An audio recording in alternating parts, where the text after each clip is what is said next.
everyone. So today I'm going to present the PTV VISSIM. Today is going to be a theoretical and introduction about the VISSIM. Then we will decide about the practical session. So our outline today will say about what is VISSIM, how does VISSIM work, the feature, why we should consider VISSIM when we use like software, when we simulate, function, application, advantage and disadvantages of VISSIM, input and output we need, or input we need to enter in VISSIM, and the output we will get, and small comparison with different software, and user interface, like how it look like. Then we will conclude our presentation. Okay, so first, VISSIM is a German software. It's derived from this German word, which is, if translated, it's traffic and city simulation model. It's produced by PTV company located in Germany, which is planning transportation and traffic.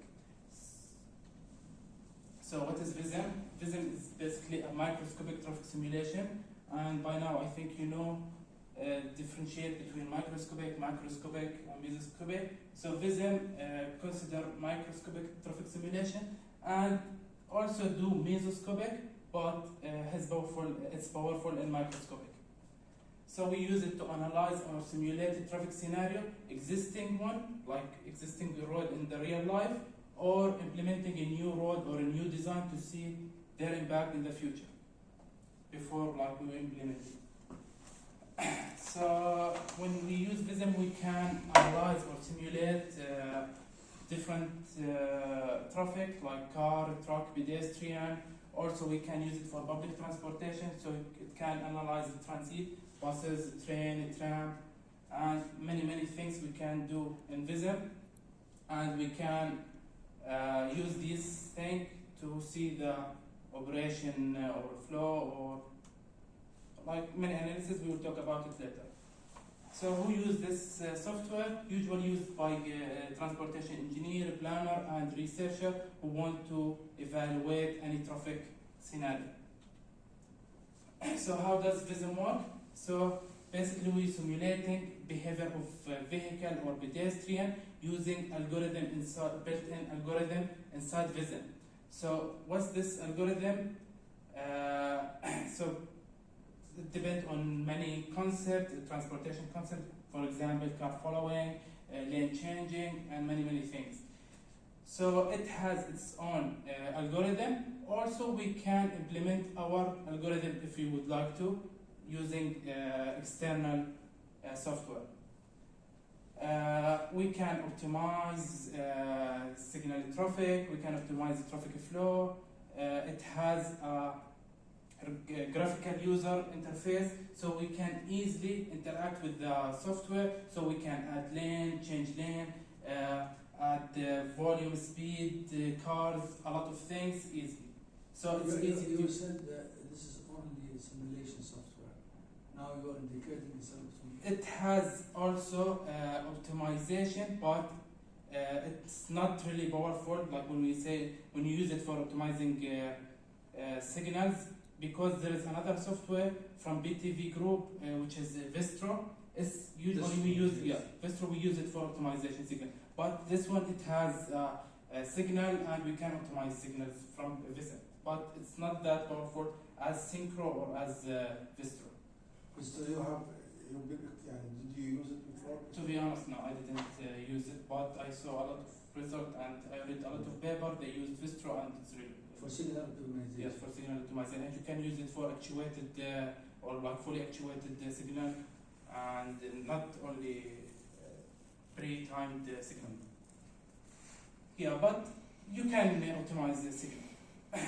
Also, we can use application programming interface, API, which is basically using external software, for example, Python or any programming language, to add our, let's say, algorithm. Let's say car following, they use Widman here, Widman algorithm. So if you need to add your algorithm, you can do it easily using API if you are good like encoding and these things.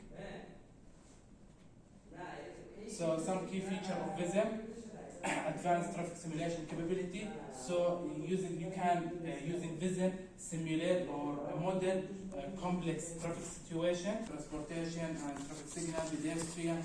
I'm interested in this algorithm. What does it do, this algorithm? What can you do? You can play with what? This external or a Woodman algorithm? Yeah, okay, so I will talk about it like when we talk about that. Okay, so here we can use this simulation to model complex situation.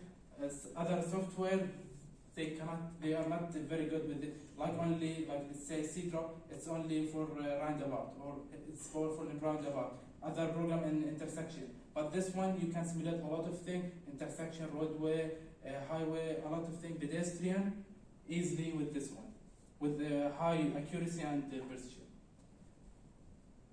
So network modeling, as I said, you can model a lot of things: intersection, signalized or unsignalized intersection, highway, bridges, or roundabout, or whatever you want. Multiple analysis option, so you can use it to analyze traffic flow, you can analyze the congestion, capacity, emission, fuel consumption, and it has what's emission? Like CO2 and Emissions. sorry. Yeah. User-friendly interface. Is it user-friendly? Yeah, it is. It used to be very ugly. No, it's not. Like if you compare it with the Sumo, SUMO, it's this one is. Is it as friendly as Synchro and SynTraffic? Synchro, its capability a lot. Like you cannot do a lot of things. But it's easy. It's Yeah, not yeah. complicated. Yeah, it's not that The complicated. first version was ugly. It was even in The Germany. version 5, yeah, I saw it. It's bad. But now the version now it's really good. Okay. I have some picture. You can see. So why we should consider VISSIM, year of proven success. So it's developed in 1992, and a lot of, like if you go to the literature, you will see a lot of papers published using VISSIM, and many researchers they like it and they encourage it, or they use it for many things, and for validation or for simulation.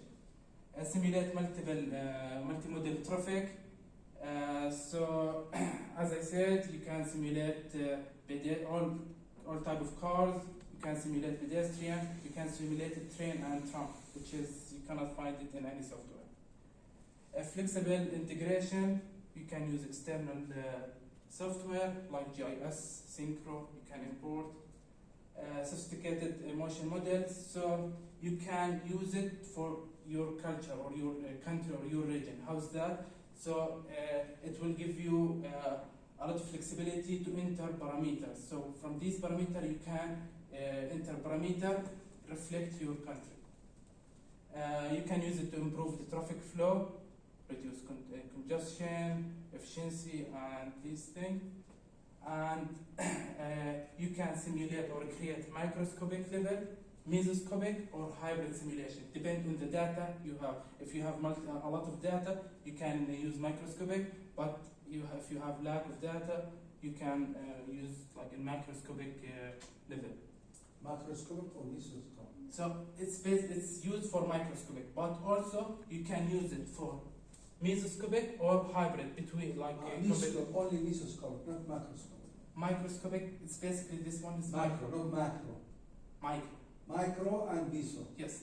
And macro we have VISSIM with you. We have Another software. They are same company, yeah? same interface, same thing, but used for planning and like we talk about zones or cities, not microscopic like roads. Yes. You can simulate 3D. You can see 3D visualization, and and you can import many things from 3ds Max or any like block or cars, like real car. No need for scripting, but you can, if you are good with the programming, you can use programming. But however, you can use it without any programming. So function of VISSIM. So PTV, they partnered with Bosch company. so to make to reduce the air pollution. Yeah, and they are partnered with many like big companies to get accurate traffic simulation. As I said, micro, meso, and hybrid simulation depend on your data. Intelligent traffic control, so you can simulate, let's say, ramp metering using VISSIM. You can simulate traffic control system, adaptive traffic control system, but you need to use some coding here. We can use it to check, like to simulate this traffic control before we implement it in our life, so we can see if it's good or not, to save money and time, of course. One of the big important thing here, simulation of autonomous and connected vehicle. So like from 3 or 4 years ago, they entered autonomous and connected vehicles as a car or as a vehicle inside VISSIM. So they did a big project in Europe, for country in Europe. It's called Coexist. So basically, they simulate autonomous vehicle and they validate it using real autonomous vehicle in Europe roads. And after that, they implement it in PTV, and the new version, you will see autonomous vehicle as listed as a vehicle listed there. And you can use it for public transportation. Some of the application of VISSIM: evaluate the performance of the traffic control system, like signal timing, lane closure, analysis the impact of proposed construction, public transportation, urban. We can use it. Presentation or the company presentation? No, it's fine. We can use it for emergency response planning. You should work for them. You are doing very good publicity. Thank you. Here I got it from engineer Hassan Liami, one of his paper, term paper with you last week. Yeah, Hassan Liami. Yeah, Hassan Liami. Liami اللي في Aramco. Yes, exactly. Yeah, so he has his paper. No, only this slide here. So What do you mean his paper? The one. You already Term give it paper. to us. Yes, term paper. You already give it to us. Yeah, so VISSIM is most valuable in below situation, according to section and concept, where there is a congestion and queue, where the operational impact of highway feature accumulate, where we have traffic control become complicated, where video animation is needed. You can do video animation. I will show you some videos in the end. And if we need to forecast HOV performance. So advantages of VISSIM: flexible, realistic simulation, user-friendly, and integration with other software. As I said, we can import synchro, like I do the signal timing and everything in synchro, then I can import it in VISSIM. And I can use it. Why would you do this if you have software for optimization of signal? We use it in VISSIM. Yeah, so as I said, synchro, I see it is more powerful than VISSIM when we talk about the signal optimization. So some people, they optimize in synchro and they import it in synchro in VISSIM. Nobody use transit anymore. Transit is kind of old and it's not compatible with you cannot integrate with other software.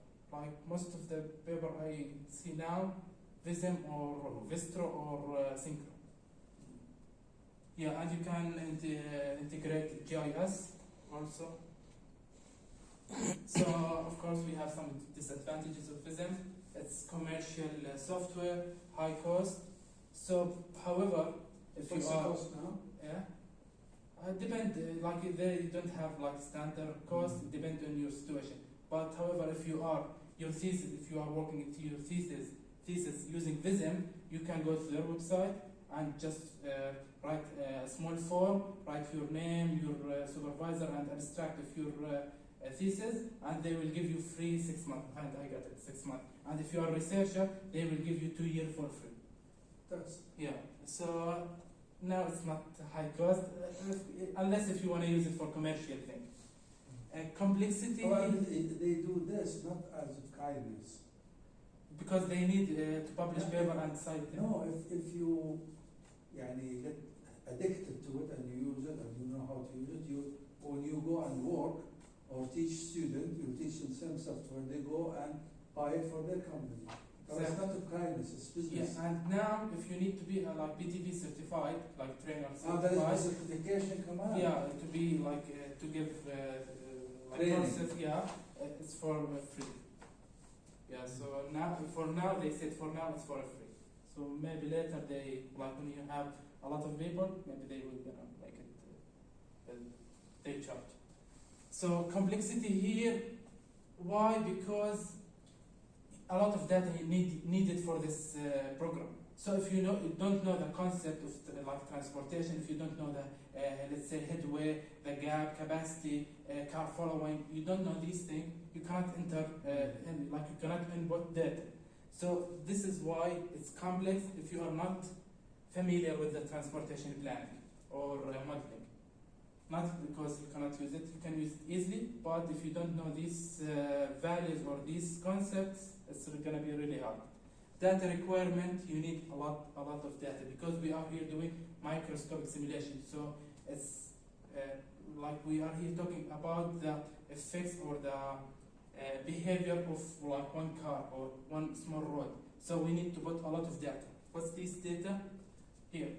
So some of the inputs required for VISSIM to do simulation, the traffic volume, like a lot number of vehicles, their speed, lane configuration, lane width, and road geometry, if we have curve, intersection, ramp, traffic control device, if we have like signal time, stop sign, and this timing, vehicle type. So vehicle type, if we have in the road car, bus, train, or truck, we need this composition of vehicle, and we need their percentage, like how many, how. Do you enter here if you have autonomous vehicle or not here? Yeah, we can enter it here. You can From the enter traffic composition, so I enter, I have the 80% car, 10% vehicle, truck, sorry, 10% AV, and so on. And driver behavior, so if that driver is accurate, the car following they use. So some people they drive calmly, some of them aggressive, so depend on these things. So the output generated by VISSIM, we can get the traffic flow, speed, travel time, delay, queue length, capacity, level of service, fuel consumption. Yeah, excuse me. Which kind of definition of LOS? American definition? Or their own? Level of service, yeah. Which standard do you use? They have their own highway capacity manual, Germany. Is it our same, the one you use from the United States, or their own? I'm not sure, but I think Ashton. What actually? It has nothing to do with level of service. Highway capacity manual, yeah. Highway capacity, TRB. Yeah, I think yeah. Are you sure? I will double check. I will double check. Because level of service, they have their own manual. Yeah, in Germany. some tables are for Germany. Germany. But we have to be careful, when they tell you level of service B or C, which one they are talking about. Okay, yeah, I will double check. Do this for me, because I'm interested. Curious. Yeah, good thing you, because I will get for my thesis level of service, so I need to compare. I will ask you that. Yeah, okay, good. Right. So level of service, of course, depend on the road. If you are doing highways, depend on the capacity. If you are doing intersection, delay. So if we need to do some comparison with different software, all of them commercial except Sumo, it's open source. But if you Sumo is USA? Sumo, it's simulation, urban mobility, something. Yeah, from USA? Europe. Yeah. So this one, I used it once. It was really hard, and I didn't like, to be honest. All of them have Paramix, Ensign. VISSIM is the easiest one, to be honest. For microsimulation, I saw it. I tried, to be honest, VISSIM and Sumo, and I saw VISSIM way easier than Sumo. because someone So you it's do open the source. traffic, you do the road or the geometry somewhere, then you go to the some like what. Because it's an different- open source. Yeah, it's open source. Yeah, but it's not easy to. Right, this is the modeling capabilities here. Yeah, it's flexible. User friendless, high, medium, low. Okay. Yeah. This one is flexible, realistic, and comprehensive tool sets. Usually use this one for urban planning. It's powerful in urban planning. هذا paramex Dr. Khalid used it, right? I think one of his paper in Paramex. thesis, you mean, or like paper, research papers. I use it with him. Okay. Like you have good paper comparison between many software and Dr. 2009. Yeah, Dr. Said 2009, I think. Yeah, so user interface overview. So this is the start page. And here we have the network editor. You can use map with map or without map if you need to like implement roads in the map. So and different map, Google or different maps. So you can get the network from the maps. Yes. Or yeah, from Google Map, or they have different. If you don't have it, you can pick it up from Google. Exactly. Yeah. But the problem here. I don't know. This is from their map. Yeah. No, they have a lot of map. So they have VISSIM map, Google Map, and Street. Like 4 or 5 different maps. But sometimes it's not accurate. So it's better to import from GIS. So you can import from GIS. It's better than using this one. But if you need small scale, yeah, you can. Okay. Yeah. And we have here network object. So here we can use to link to draw the roads. If we need to specify desired speed, reduce the speed area like for ramp or for intersection, we make reduce speed. If we have conflict area, usually the software generates the conflict area by itself, but sometimes you need to add or to make the priority for someone else. Stop sign, yield sign, signal head, detector, if you need to count. Here you enter the vehicle input routes, parking These lot. are all categories of input. Yes, and there is still many for between and just example. And here, some of the things here, we have the driving behavior. So driving behavior, as I said, it's complex because you need to know all this stuff, all this concept. We have car following, lane change, signal control, autonomous driving here. They added autonomous driving. They do have values for them, right? Yeah, but only for level 3 autonomous vehicle. No, these constant. There is default values for them. Yeah, so If you don't have them, you so can. this is I didn't enter anything here. This is Default. the default value. Yeah. If you need to change anything, you can change anything easily. So here you have like for example standstill distance, gap time. Here this is the car following model. Did you do calibration for your case in your thesis? So for now not yet, but I will go to the my area and to find the queue length, and I will calculate the level of service and I will compare it with the result I got it from. Check the level of service, but which level of service they are Yeah. This is a big challenge. Okay, this is for all of you.